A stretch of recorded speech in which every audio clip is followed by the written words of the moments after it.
மனோஜ், ஹரிணி 2 பேருமே சேர்ந்து ரெஸ்டாரண்ட் வராங்க. அங்கே ஸ்ருதி, ரவி, மீனா, முத்து எல்லாருமே இருக்காங்க. "வாங்க உள்ளே வாங்க" அப்படின்னு சொல்லிட்டு உள்ளே கூப்பிடுறாங்க.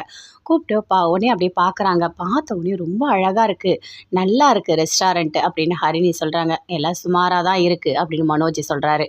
"சரி வாங்க, நான் இங்கே சாப்பிட்லாமா, எனக்கு சாப்பிட்ணும் போல் இருக்குது" அப்படின்னு ஹரிணி சொல்கிறாங்க.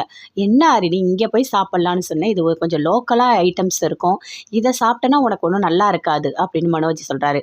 "இல்லை இல்லை, அப்படிலாம் ஒன்றும் இல்லை, எல்லாம் நல்லா தான் இருக்கும், அதுவும் சூப்பராக டேஸ்ட்டாக இருக்கும்" அப்படின்னு முத்து சொல்கிறாரு. "சரி நம்ம சாப்பிட்லாம்" அப்படின்னு சொல்லிட்டு சாப்பாடு எல்லாமே ரெடி பண்ணி வைக்கிறாங்க. "என்னது இது?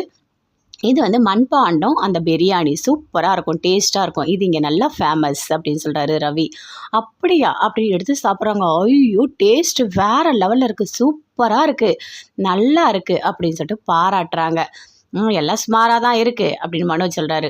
அப்படியே கோவமாக வருது. முத்து, மீனா 2 பேருமே அப்படியே பார்க்குறாங்க. "ஓகே, நல்லா இருக்குது ஸ்ருதி, சாப்பிட்டோம், சூப்பராக இருக்குது, நீங்கள் நல்லா வருவீங்க" அப்படின்னு சொல்லிட்டு அங்கேருந்து அப்படியே கிளம்பி போகிறாங்க. எப்பவும் போல் ரோகிணியை ஒர்க் பண்ணிகிட்ருக்காங்க. அங்கே போகிறாங்க. ஹரிணி போனோடனே "ரோகிணியை பார்க்கணும்" அப்படின்னு சொல்லிட்டு, இருங்க" அப்படின்னு சொல்லிட்டு உள்ளே கூட்டிகிட்டு போகிறாங்க. போனால் ரோகிணி இருக்காங்க. அப்படியே பார்க்குறாங்க. எப்படியாவது மனோஜோட ஒய்ஃபு நான் தான் சொல்லிவிட்டு ஹரிணிக்கு புரிய வைக்கணும் அப்படின்னு ஃபோனை ஆன் பண்ணி ஃப்ரண்ட்டில் அப்படியே 2 பேரோட ஃபோட்டோவை அப்படியே வைக்கிறாங்க. அதுக்குள்ளே அது ஆஃப் ஆகிடுது.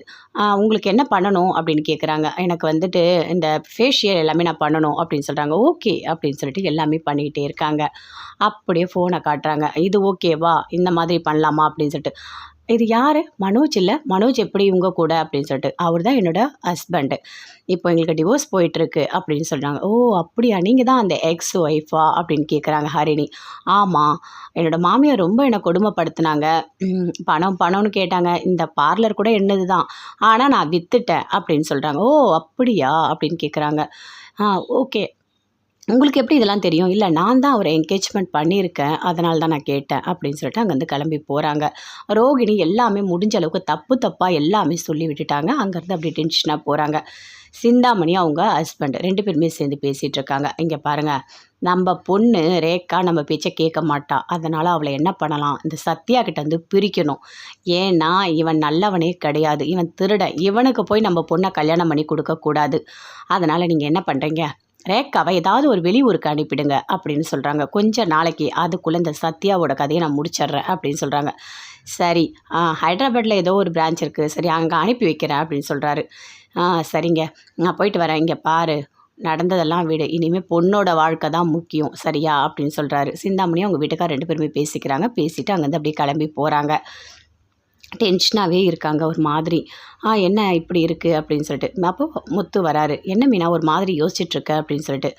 "இல்லை, மனோஜ் ஏன் இப்படி பேசுகிறாரு தெரில, அவர் வாயால் அவர் கல்யாணம் பண்ணிக்கிறதையே அப்படியே கெடுத்துருவார் போல இருக்குது, எல்லாமே ஆப்போசிட்டாக பேசுகிறாரு, என்ன பண்ணுறதுனே எனக்கு தெரியல" அப்படின்னு சொல்லிட்டு மீனா சொல்கிறாங்க.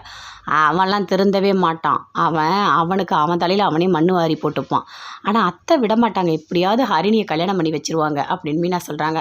"சரி, நடந்தால் சந்தோஷம் தானே, பார்த்துக்கலாம் விடு, இந்த மனோஜ் எப்போவுமே திருந்த மாட்டான்" அப்படின்னு பேசிகிட்ருக்காங்க.